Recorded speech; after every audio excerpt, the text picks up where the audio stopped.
Have you ever noticed that the kid who barely scraped by in high school is now cruising around in a shiny Tesla, while your valedictorian friend is still stressing over six-figure student loan payments?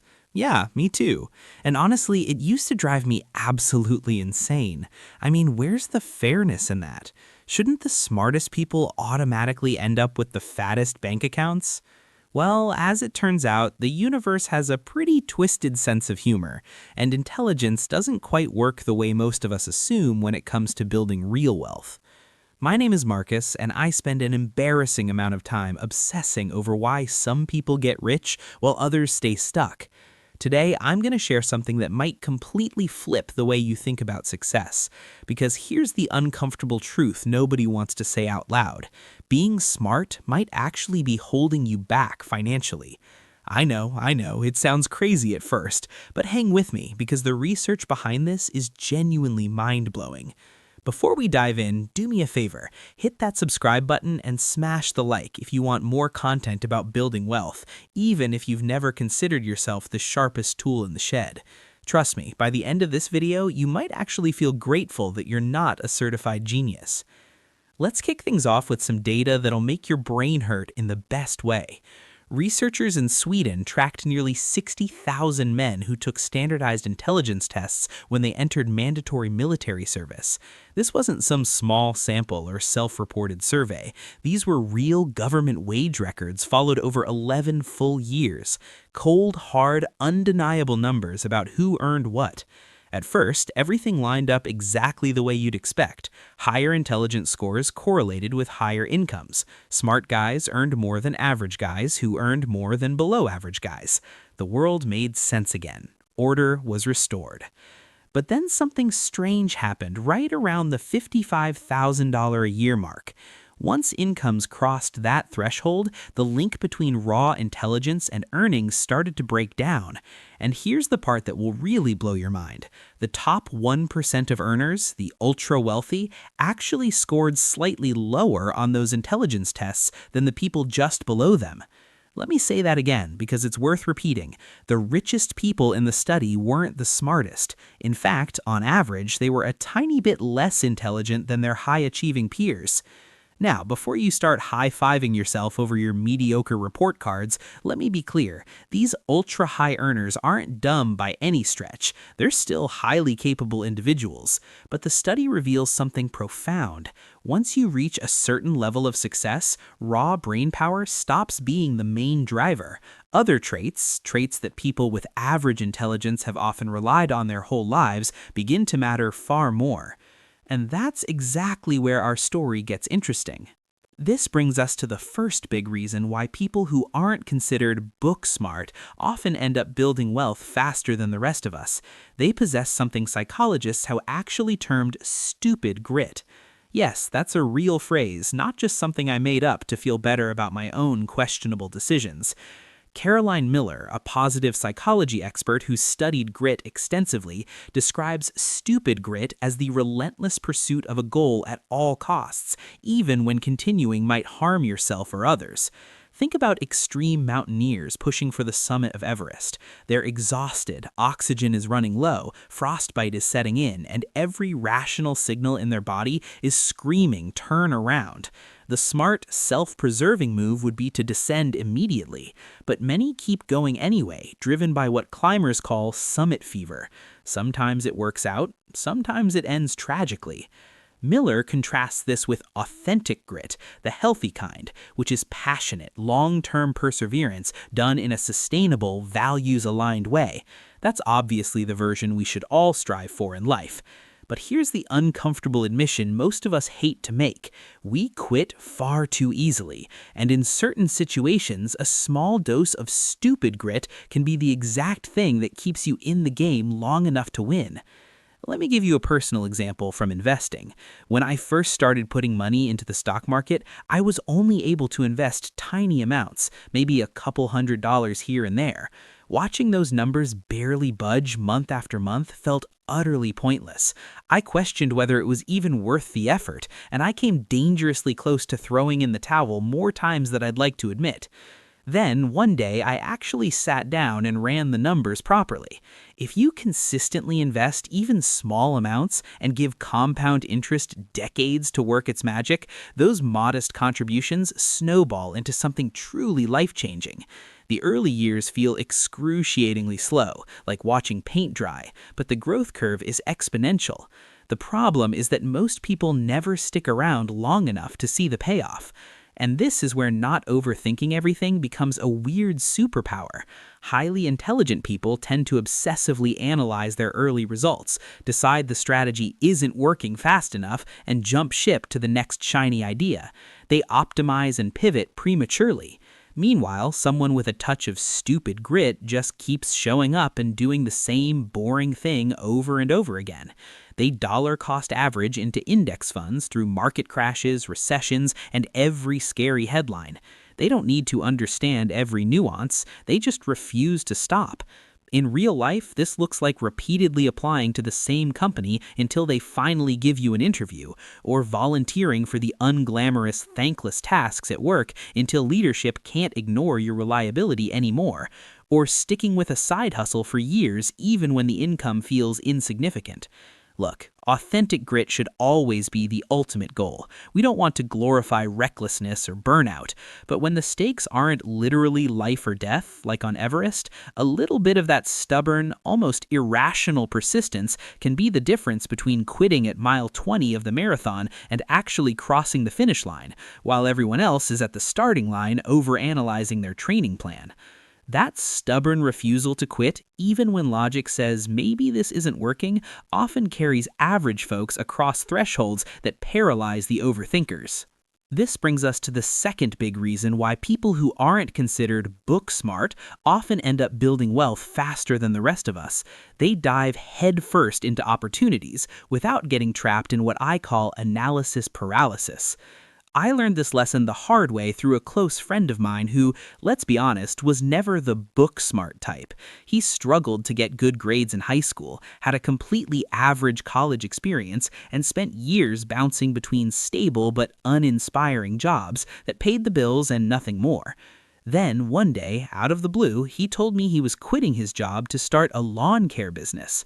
Not high-end landscaping or some fancy outdoor design firm, just basic lawn mowing, hedge trimming, weed control, the whole blue-collar package. I thought he had completely lost it. He had no formal business plan, barely any savings as a buffer, zero experience running a company, and no special equipment beyond a used mower and an old truck. In my mind, this was financial suicide. But here's what he had that I didn't: the ability to take action without overthinking every possible outcome. While I would have spent months researching the best LLC formation sites, comparing insurance quotes, analyzing local competition, and building elaborate spreadsheets, he was already out there knocking on doors, cutting grass, and collecting checks.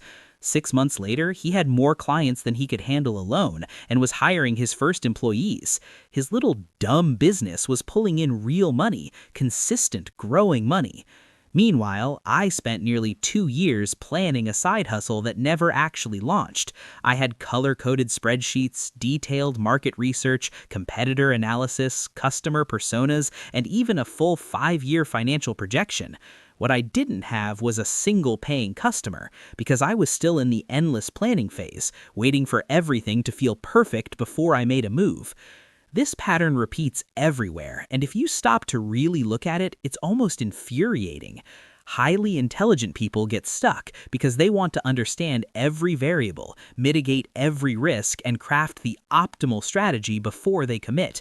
It sounds responsible and logical on paper, but while they're busy perfecting their battle plan, less analytical folks are already in the field, making mistakes, learning fast, adapting, and building something tangible. I'm not suggesting you should be reckless or ignore obvious red flags. Blind leaps into terrible ideas rarely end well, but there's a massive difference between prudent caution and being frozen by the need for complete certainty. The truth is, you will never have all the information you think you need. Markets change, competitors emerge, customer preferences shift.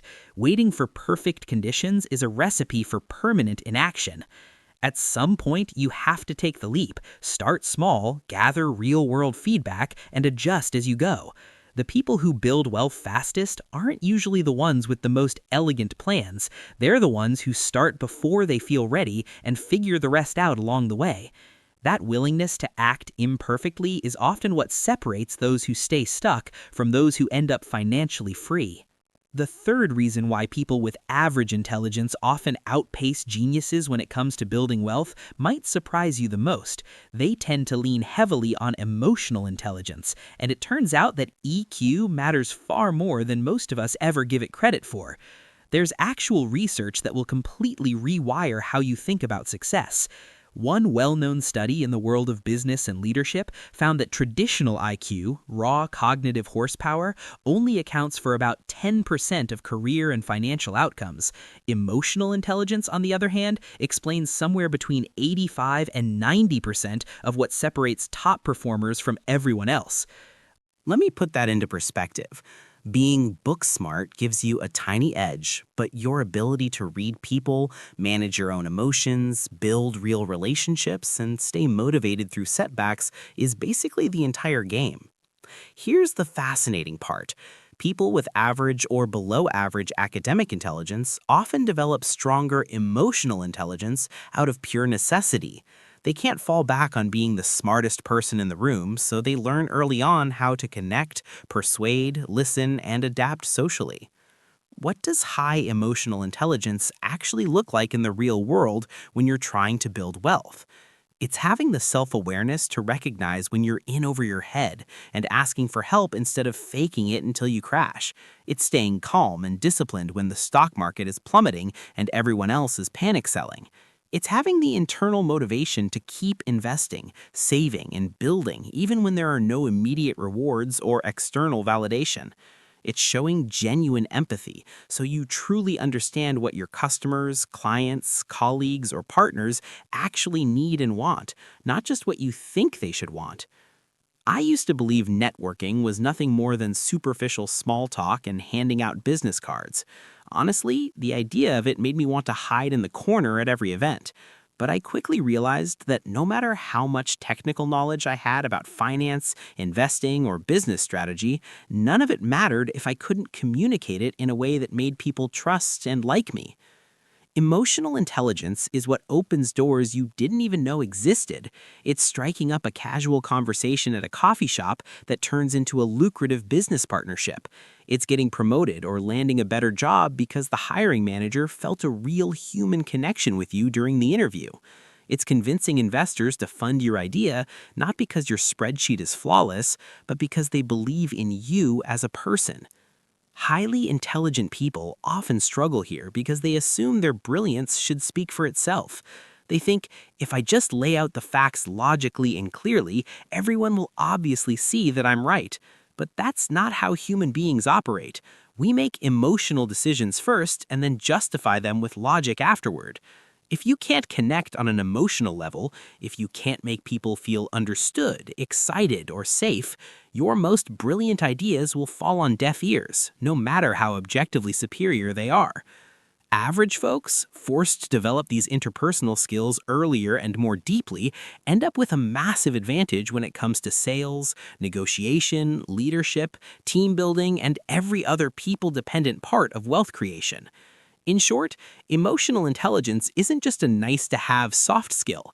It's the hidden engine behind most real-world financial success. The fourth reason gets right to the core of why intelligence can sometimes become a hidden liability. Highly intelligent people are often absolutely terrified of looking stupid, while average people have little or nothing to lose. Think about it for a second. If you've spent your entire life being labeled as gifted, brilliant, or the smart one, your whole identity gets wrapped up in that image. You're not just a person who happens to be good at tests or problem solving. Being smart becomes who you are. So when you consider taking a risk, starting a business, investing in something unconventional, or even just sharing an out there idea, failure doesn't just mean losing money or time. It feels like personal proof that you're not actually as intelligent as everyone, including yourself, believed. That fear of embarrassment, of shattering the genius persona, can be completely paralyzing. You'll avoid opportunities, not because they're bad ideas, but because what if it flops and people realize I don't know everything? You'd rather play it safe and stay respectable than risk looking foolish. People who were never put on that pedestal don't carry the same weight. Maybe they were praised for being hardworking, reliable, kind, or funny, or maybe they were even teased for not being academically sharp. Either way, their self-worth was never tied to intellectual superiority. Here's the beautiful irony. Because they have nothing to prove on the intellectual front, they have complete freedom to experiment, fail, and try again. They can afford to look ridiculous because they never expected to look sophisticated in the first place. This is where what I call the let them mentality becomes incredibly powerful. Instead of obsessing over what others might think, you simply let them think whatever they want. Let them think your new business idea is dumb. Let them laugh when you tell them you're quitting your stable job to start something risky. Let them doubt your investment choices or side hustle. While you're busy letting them judge, you're free to actually go out and do the thing. That freedom is priceless. Let me give you two classic examples that perfectly illustrate this. First, the pet rock phenomenon from the 1970s. Gary Dahl came up with the idea almost as a joke while sitting in a bar, complaining about how much work real pets required.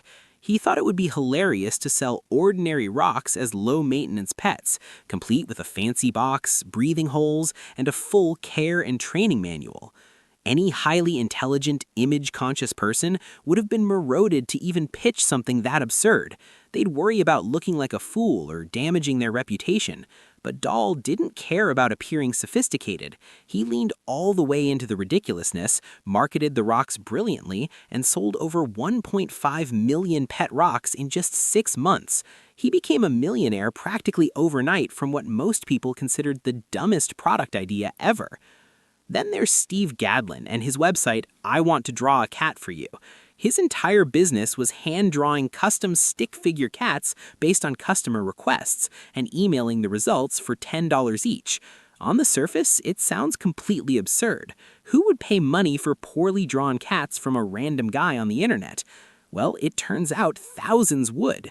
Over a few years, Gadlin made well over $300,000 from cat drawings, merchandise, and appearances. His stupid idea even landed him a deal on Shark Tank with Mark Cuban. The pattern is crystal clear once you see it. While smart people are busy protecting their intellectual reputation and avoiding anything that might make them look silly, regular folks are out there testing weird, unconventional ideas, and sometimes hitting massive paydays. They're not paralyzed by the fear of looking foolish because they never built their identity around looking brilliant. This lack of ego attachment gives them a huge head start in the real world of entrepreneurship, investing, and wealth building, where looking stupid temporarily is often the price of admission to extraordinary success. The fifth and final reason why average intelligent people often outperform geniuses financially is one that might hit closest to home for a lot of us. They're not obsessed with prestige, and that simple fact saves them an enormous amount of time, energy, and money. Highly intelligent people tend to chase things that signal status and sophistication: elite universities, impressive job titles, luxury brands, prestigious neighborhoods, the whole package. These things feel like rewards they've earned for being smart, or proof to the world that their intelligence has paid off. But the harsh reality, chasing prestige is incredibly expensive and almost always delivers terrible returns on investment. Let's take higher education as one of the clearest examples. The average annual tuition at an Ivy League school in the US is now pushing $80,000 when you factor in room, board, and fees. Compare that to a solid in-state public university or community college where you can get a perfectly respectable degree for $10,000 to $20,000 a year. That's a difference of $60,000 to $70,000 per year, multiplied by 4 years. We're talking about $250,000 or more that could have been invested in the stock market, used to start a business, put towards real estate, or simply saved and compounded. Imagine you're 18 and choosing between Harvard and your local state school. The smart kid picks Harvard for the prestige, the networking, and the name on the resume. They graduate with massive debt and spend the next decade or two paying it off.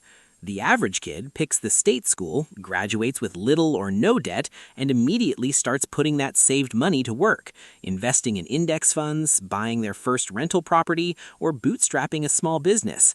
Fast forward 20 years, who do you think is in better financial shape? The Harvard grad who's finally paid off their loans and is now starting to build wealth in their 40s? Or the state school grad who's been compounding money since age 22? When you run the numbers with realistic returns and compound interest, the difference is staggering, often hundreds of thousands, if not millions of dollars. This same prestige trap plays out in countless other areas. I know a guy who dropped out of college entirely to become a plumber. Not exactly the kind of career that gets you invited to upscale dinner parties or earns admiring glances at high school reunions. While his former classmates, who went on to get engineering degrees from prestigious schools, graduated with $50,000 to $100,000 in debt and fought for entry-level jobs paying just enough to cover loan payments, he's already out earning real money, building skills, and growing a client list. 10 years later, he owns a small plumbing company with multiple trucks, a handful of employees, and cash flow that most of those engineers can only dream about.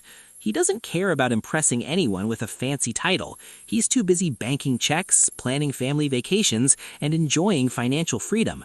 Meanwhile, many of the smart ones are still grinding up the corporate ladder, chasing the next promotion, the corner office, or the prestigious company name on their LinkedIn profile, hoping it will finally bring the respect and salary they feel entitled to. They're playing a completely different game, one where looking successful matters more than actually being successful. Average people, unburdened by those expectations, focus on what actually works. They choose careers based on demand, earning potential, and cash flow, not on how impressive the job sounds at parties. They drive reliable, used cars instead of leasing luxury vehicles they can't afford. They buy modest homes in good areas instead of stretching for the perfect house in the most expensive neighborhood. Smart people, on the other hand, often get trapped by their own sense of deservingness.